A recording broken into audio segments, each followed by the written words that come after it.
जन्म जन्म का है ये संगम, राम रतन सीता वैभव धन।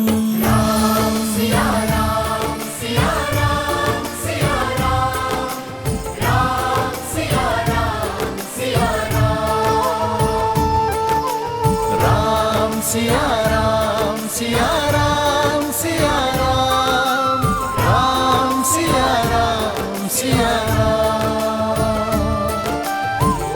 सीता को रखते हृदय रघुराई, पूर्ण राम को करने आई। सीता सीता এ তো আমার শ্রীরাম, उनकी पूजा শ্রীরামের অঙ্গুরীয়। आसा प्रेम न दो।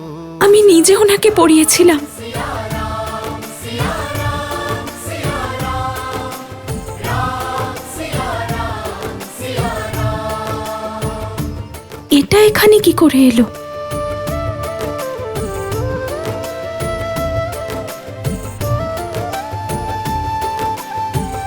কে আনলো এটা এখানে? এ কি করে সম্ভব?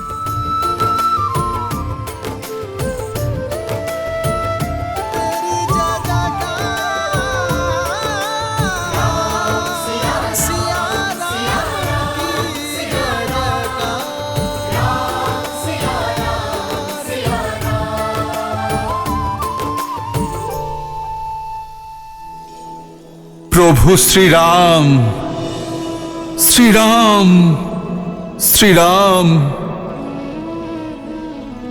श्री राम।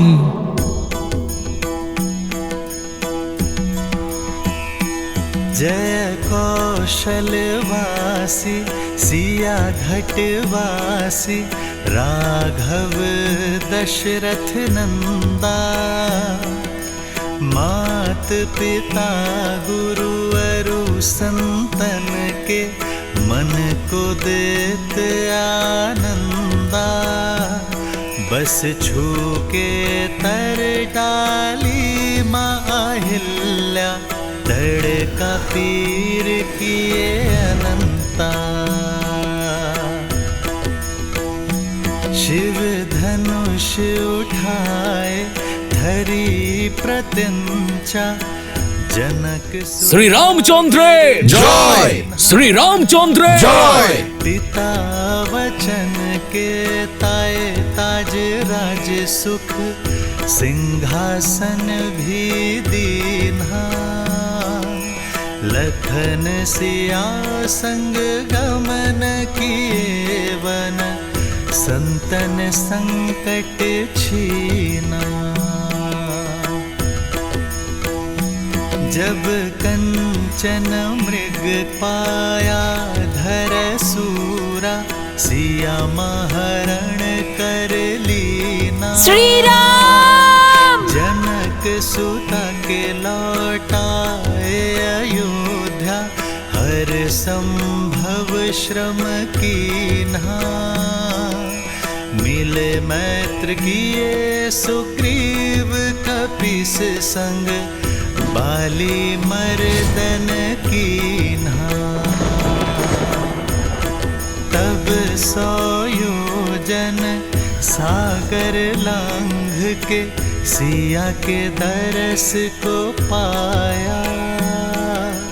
तब 100 योजन सागर लांघ के, सिया के दरस को पाया।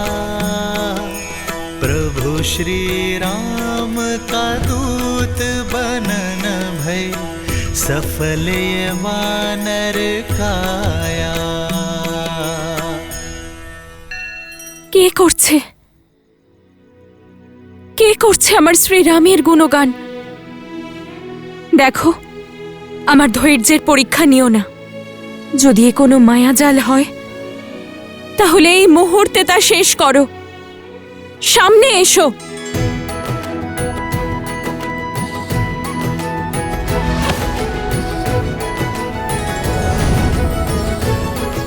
এ কোনো মায়া নয়, আমি প্রভু শ্রী রামচন্দ্রের একজন ভক্ত মাতা।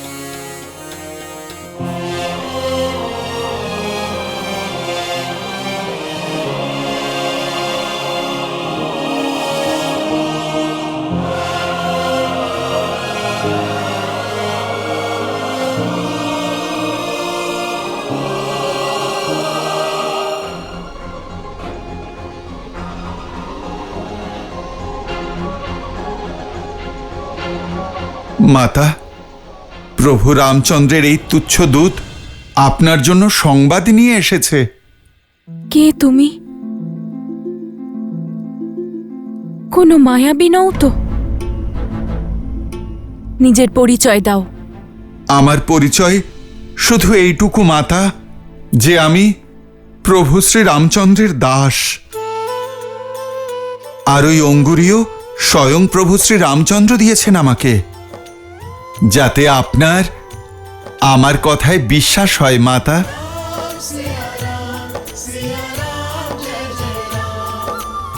এই অঙ্গুরীয় তো শ্রীরামের, তাতে কোনো সন্দেহ নেই। যদি তুমি রাম ভক্ত হও,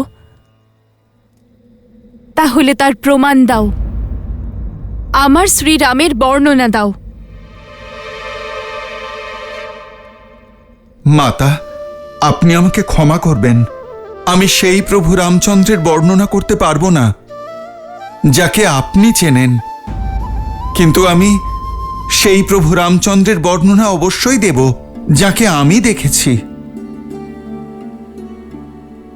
আমি সেই প্রভু শ্রী রামচন্দ্রের বিষয়ে জানি না যিনি নিজে হাতে আপনাকে অলংকার পরিয়েছিলেন মাতা।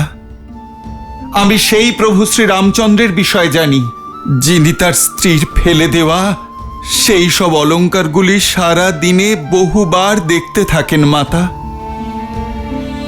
আর সেই অলংকারের মধ্যে নিজের সীতাকে খুঁজে বের করার চেষ্টা করেন মাতা। কখনো আপনার নূপুর, কখনো আপনার বালা উনি স্পর্শ করে দেখেন মাতা। যার দু চোখ থেকে বয়ে চলা অশ্রুধারায় ওনার স্ত্রী সীতার ছবি ভেসে ওঠে।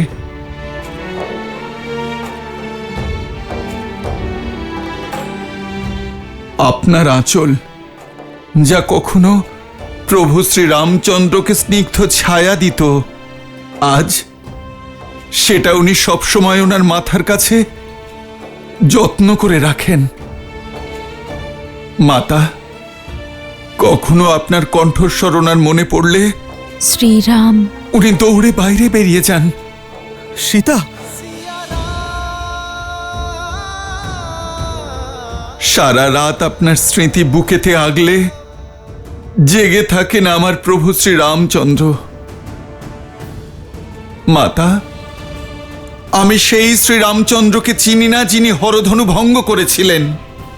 আমি সেই শ্রীরামচন্দ্রকে চিনি যিনি সময় পাওয়া মাত্রই নিজের বাণগুলিকে তীক্ষ্ণ করতে থাকেন, যাতে সেই দুষ্টকে বধ করতে পারেন। মাতা, যিনি আপনাকে হরণ করেছেন।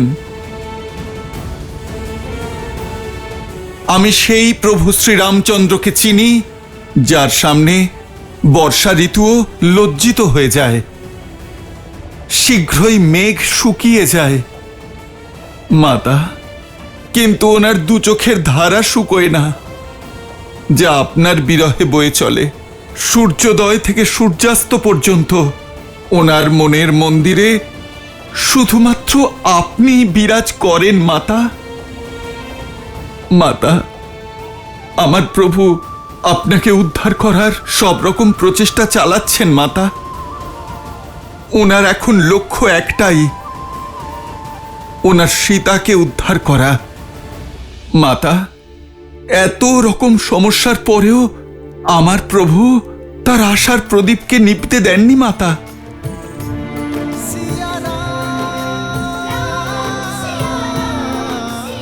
আপনাকে খোঁজার বিষয়ে উনি কোনো ত্রুটি রাখেননি।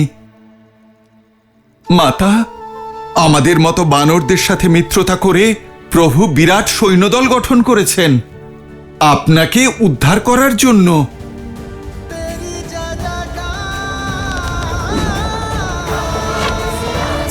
ছাড়ো।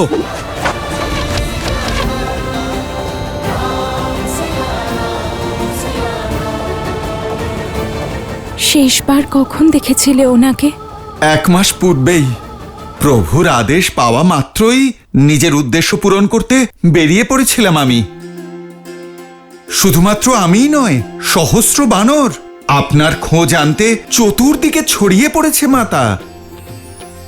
আর আমাদের প্রত্যেক বানরকে প্রভু বলেছেন যে যখনই আপনার দেখা পাবো আপনাকে যেন আশ্বস্ত করি যে প্রভু শ্রীরাম আপনাকে ফিরিয়ে নিয়ে যেতে এতটুকুও বিলম্ব করবেন না।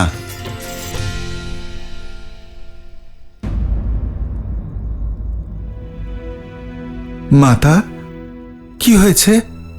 হঠাৎ আপনার মুখ থেকে হাসি হারিয়ে গেল কেন? আমার উপর ক্রুদ্ধ, তাই না শ্রীরাম? আমি জেদ করে ওনাকে সোনার হরিণ আনতে পাঠিয়েছিলাম, আর ক্রোধের বশে লক্ষণ ভ্রাতাকে না জানি কি বলেছিলাম। না মাতা, আপনজনেরাই তো জেদ করে। আপনি তো প্রভু শ্রী রামচন্দ্রের মনে বাস করেন, আর মনের সঙ্গে কিসের দ্বন্দ্ব মাতা? আর ভ্রাতা লক্ষণ তো একেবারে সন্তানের মতো আপনার দেওয়া আদেশ পালন করেছিলেন, আর উনি এখন নিজেকেই দোষারোপ করছেন যে উনি সেদিন আপনাকে একা রেখে গেছিলেন কেন। ভ্রাতা লক্ষণ সব সময় প্রভু শ্রী রামচন্দ্রের সেবা আর ওনার দুঃখ লাঘব করতে চেষ্টা করেন, যাতে প্রভু শ্রী রামচন্দ্রের কষ্ট একটু কম হয়। আপনি কি সংবাদ দিতে চান মা? যন্ত্রণায় জর্জরিত আমি। প্রতিদিন অপমানের বিষ পান করতে হয়, আর সব থেকে বেশি যন্ত্রণা তখন হয় যখন ওই দুষ্ট রাবণ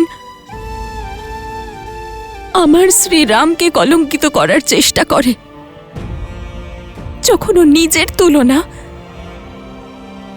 আমার শ্রীরামের সঙ্গে করে। মাতা, কেউ যদি আকাশের দিকে কিছু ছোঁড়ে তা তার দিকেই ফিরে আসে। আপনি চোখ মুছুন মাতা। প্রভু শ্রী রামচন্দ্র আর তাঁর বানর সেনা প্রস্তুত হচ্ছে শীঘ্রই আপনার সকল কষ্ট দূর করার জন্য, আর রাবণকে তার কৃতকর্মের ফল দেওয়ার জন্য। আপনাকে এখান থেকে মুক্ত করতে প্রভু শ্রী রামচন্দ্র শীঘ্রই আসবেন, আর আপনাকে আবার অযোধ্যায় নিয়ে যাবেন। মাতা, ওই দুঃসাহসী রাবণ আমারই সামনে আমার প্রভু শ্রী রামচন্দ্র আর আপনাকে অপমান করেছে, আর কোনো ভক্তই নিজের প্রভুর অপমান সহ্য করতে পারে না। ওই রাবণকে এর শাস্তি পেতেই হবে।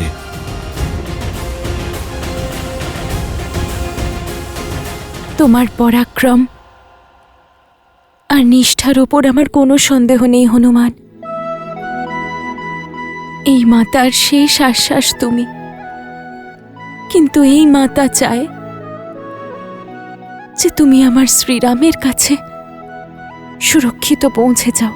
কিন্তু মাতা, আমায় শত্রুর শক্তি আর দুর্বলতা দুটি বিষয়ে জানতে হবে, যাতে যুদ্ধে আমরা জয়লাভ করতে পারি। রাবণের এই লঙ্কায় প্রতি পদে সংকট। ভয়ঙ্কর রাক্ষস আছে এখানে, কোটি কোটি রাক্ষসের সেনা আছে রাবণের কাছে, তার সঙ্গে তার পুত্র ভীষণ ভয়ঙ্কর। ওর জ্যেষ্ঠ পুত্র মেঘনাদ লঙ্কার যুবরাজ, ইন্দ্রকেও পরাজিত করেছে ও। ওর কাছে 3 মহাশক্তিশালী অস্ত্র আছে, সম্মোহনাস্ত্র, ব্রহ্মাস্ত্র আর নাগপাশও আছে। রাবণের এক বিশালাকার ভ্রাতাও আছে, কুম্ভকর্ণ, যে 6 মাস ঘুমিয়ে থাকে আর 6 মাস জেগে থাকে।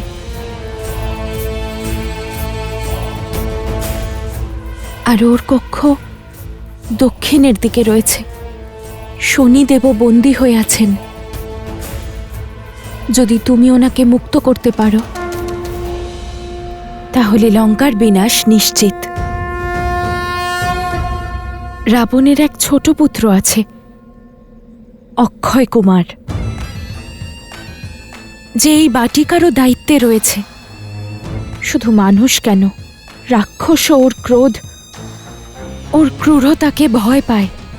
ওর কাছে অষ্টঘোড়ার রথ আছে, আর ও নিজের শক্তি প্রদর্শন করতে খুব ভালোবাসে। আমার ভোজন নিয়ে আসার জন্য এক চটাকেও বধ করেছিল।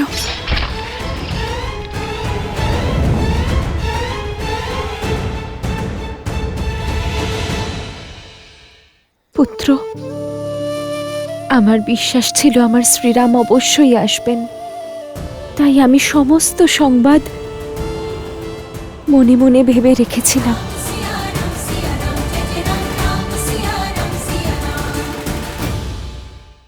আমি নলকুবের অভিশাপ দিচ্ছি তোমাকে, যদি তুমি কখনো কোনো পরস্ত্রীকে তার ইচ্ছার বিরুদ্ধে গিয়ে তাকে পাওয়ার চেষ্টা করো, তাহলে তোমার মস্তক সহস্র খণ্ডে খণ্ডিত হয়ে যাবে।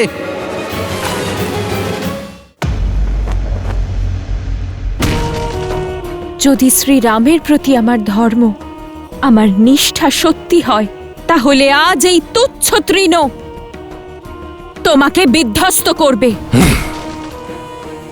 এই সংসারে সব থেকে বেশি শক্তিশালী হওয়ার অহংকার আছে না তোমার? তাহলে এটা পার করে দেখাও।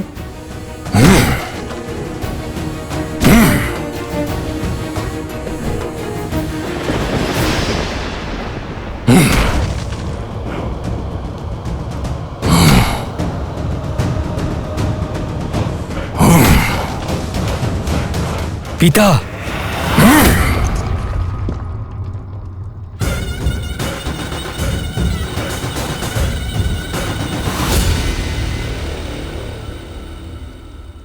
আমার অভ্যাসে অন্য কেউ যদি বিঘ্ন উৎপন্ন করার সাহস দেখাতো, তাহলে তার মস্তক দেহ থেকে ছিন্ন করে দিতাম। কিন্তু তোমার এই ঔদ্ধত্য পছন্দ করি আমি, কারণ আমি জানি এটা আমার প্রতি তোমার চিন্তার প্রতিফলন। বলো, আজ কি নিয়ে এত চিন্তিত তুমি? কেন পিছিয়ে এলেন আপনি? আপনি ওই স্ত্রীকে, ওর অহংকারকে শেষ কেন করলেন না? বলপূর্বক তাকে এখানে আনলেন না কেন? তাকে বিবাহ কেন করলেন না? কেন পিছিয়ে এলেন আপনি?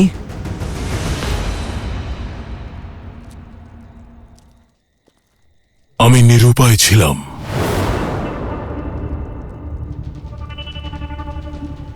নিরুপায়?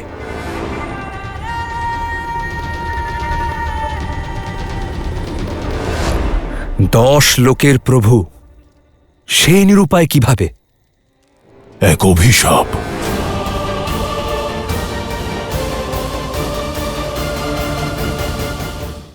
আমি নলকুবের অভিশাপ দিচ্ছি তোমাকে, যদি তুমি কখনো কোনো পরস্ত্রীকে তার ইচ্ছার বিরুদ্ধে গিয়ে তাকে পাওয়ার চেষ্টা করো, তাহলে তোমার মস্তক সহস্র খণ্ডে খণ্ডিত হয়ে যাবে।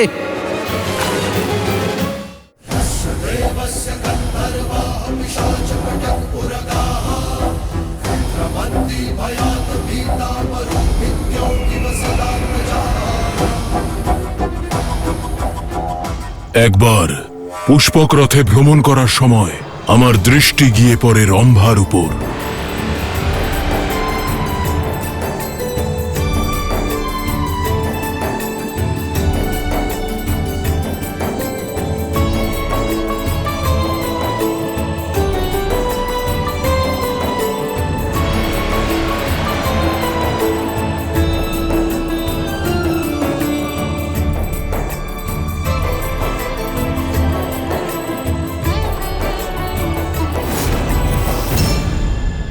লঙ্কেশ, এ কি করছেন আপনি? হাত ছাড়ুন আমার। আমি নলকুবেরের স্ত্রী হই, আর আপনার জ্যেষ্ঠ ভ্রাতার পুত্রবধূ। আপনি আমার শ্বশুর মশাই। অপ্সরা কবে থেকে কারো মেয়ে বা বৌমা হলো রম্ভা? এটা অধর্ম। দেবতাদের থেকে আমরা রাক্ষসেরা এটাই শিখেছি যে অপ্সরাদের কেবল একটাই ধর্ম, বীরেদের আনন্দ দেওয়া। ছাড়ুন আমার হাত, ছাড়ুন।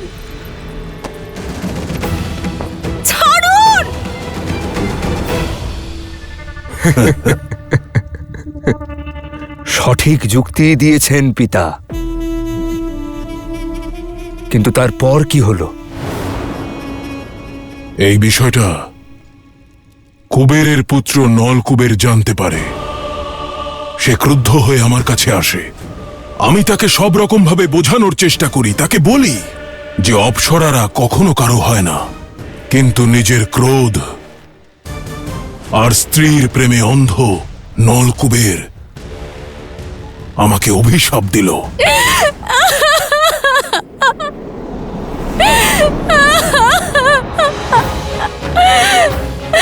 দশানন, তুমি আমার স্ত্রী রম্ভার পবিত্রতা ভঙ্গ করে মর্যাদার সব সীমা লঙ্ঘন করেছ।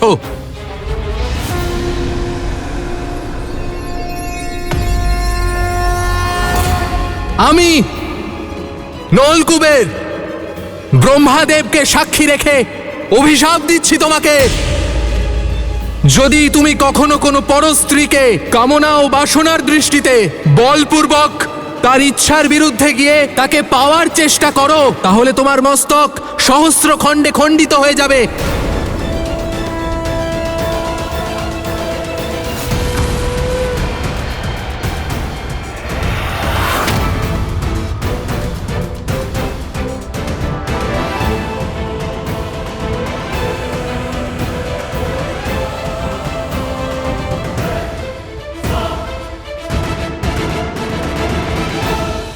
রাক্ষস অধিপতি লঙ্কেশ, অশোক বাটিকায় এক মায়াবী বানর প্রবেশ করেছে। সে অশোক বাটিকা তছনছ করছে। লঙ্কেশ আজ্ঞা দিলে আমি এক্ষুনি গিয়ে ওই বানরের মস্তক কেটে আপনার কাছে নিয়ে আসছি। ওর মস্তক চাই না, ওকে জীবিত চাই আমি।